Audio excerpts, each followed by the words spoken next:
જો આ દવા આટલી લઈએ બરોબર હજી એટલે ના કદાચ બધું જિજ્ઞાસા ઉઠી હોય કોઈ ના જીતવું એમાં કોઈ ખ્યાલ ના આવે હોય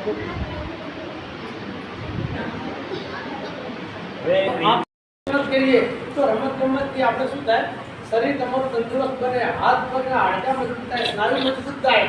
હા એનાથી આપણને હાડકાથી મજબૂતા દોડવા રહે શરીરની તન મન આપણું સ્ફૂર્તિદાયક યોગ પ્રાણાયામથી યાદ શક્તિ સારી રહે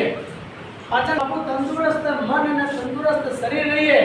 હે તો લાંબુ આયુષ્ય જીવી શકાય તો આપણા શરીરને યોગ દ્વારા સર્વે અહીંયા એનો લાભ લેજો અને હોમિયોપેથી વિશે થોડું અહીંયા માર્ગદર્શન બહાર લગાવ્યું છે જે પ્રકાશ પ્રસાદ માટે મને પૂછજો અને તકલીફ બીમાર હોય તો ગમે ત્યારે આ દૂધ ખાઈ જાઓ સીધો કરો